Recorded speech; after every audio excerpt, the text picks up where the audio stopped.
राज्य का नाम था विजयपुर। सैकड़ों साल पुराना महल जिसकी दीवारें खून और राज की गुप्त बातों से सनी हुई थी। महाराजा विक्रमादित्य की अचानक मौत हो गई थी, बिस्तर पर लेटे हुए, गले में रेशमी रस्सी, लेकिन हाथ पैर बंधे नहीं, कोई संघर्ष का निशान नहीं। आत्महत्या असंभव। महाराजा कभी कमजोर नहीं थे। महारानी सावित्री ने दरबार बुलाया। 4 संदिग्ध थे। राजकुमार अर्जुन, बड़ा बेटा, ताज का हकदार, लेकिन पिता से नफरत करता था क्योंकि महाराजा ने उसकी माँ पहली रानी को जहर देकर मारा था, ऐसा अफवाह थी। राजकुमारी मालिनी, छोटी बहन, सुंदर, चालाक, लेकिन पिछले साल उसका प्रेमी महल की दीवार से गिरकर मर गया था। अफवाह थी कि महाराजा ने उसे धक्का दिया था। सेनापति रुद्र, महाराजा का सबसे विश्वसनीय साथी, लेकिन हाल ही में महाराजा ने उसे सेना से निकालने की बात कही थी। पुरानी दासी लक्ष्मी, 40 साल से महल में, सबकी बातें जानती थी, लेकिन कभी कुछ नहीं बोलती। महारानी ने घोषणा की, जो हत्यारे को पकड़ेगा उसे ताज मिलेगा, लेकिन अगर झूठ बोला तो मौत। रात हुई। महल के गुप्त गलियारों में साए घूमने लगे। अर्जुन को महाराजा के शयन कक्ष में अकेला पाया गया। उसके हाथ पर खून लगा था।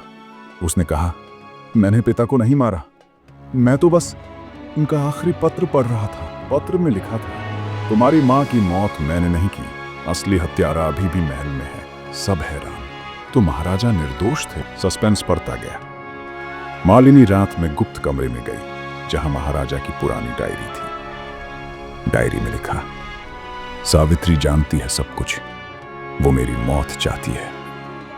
मालिनी डर गई। क्या मां ने? अगली सुबह लक्ष्मी दासी मरी पाई गई, वही रेशमी रस्सी गले में, लेकिन उसकी उंगलियों में एक अंगूठी थी, महारानी की अंगूठी। सेनापति रुद्र चिल्लाया, महारानी ने दोनों को मारा ताज बचाने के लिए। महारानी मुस्कुराई, तुम सब मूर्ख हो। बड़ा ट्विस्ट। महारानी ने सबको इकट्ठा किया, कहा, मैंने महाराजा को नहीं मारा, लेकिन मैं जानती थी कौन मारेगा।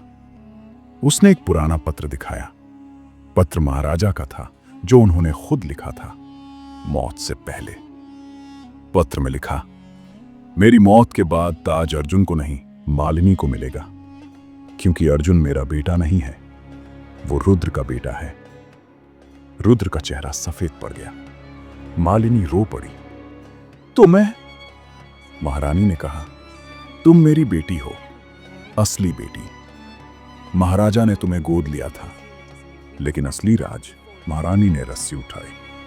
मैंने महाराजा को मारा नहीं, उसने खुद को मारा, क्योंकि वो जानता था मैंने सालों पहले उसकी पहली रानी को जहर दिया था, और अब वो सबको बता देगा। उसने आत्महत्या की, लेकिन ऐसा तरीके से कि सब मुझे हत्यारी समझें, ताकि तुम सब एक दूसरे को मार डालो और ताज किसी को ना मिले। सन्नाटा छा गया। अर्जुन ने तलवार निकाली। तो तुमने मेरी मां को मारा? रुद्र ने कहा, और मैंने महाराजा को मारा नहीं, लेकिन मैंने तुम्हारी मां को बचाने की कोशिश में। मालिनी ने अचानक हंस दी। तुम सब सच में मूर्ख हो। मैंने महाराजा को मारा, रस्सी से नहीं, जहर से।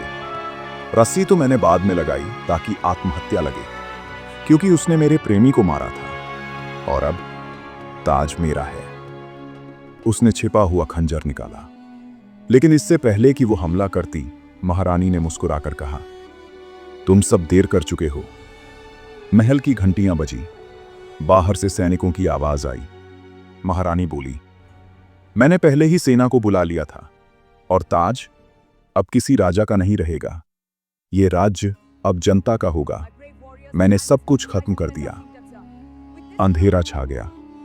मालिनी चीखी, तुम क्रांतिकारी हो? महारानी ने आखिरी बार मुस्कुराया, नहीं बेटी, मैं सिर्फ बदला ले रही थी, अपने पति से, अपने बच्चों से, और इस काले ताज से। और महल की दीवारें चुपचाप खून की गवाही देती रहीं। ताज अब भी महल में था, लेकिन अब उस पर कोई नहीं बैठा, सिर्फ अंधेरा।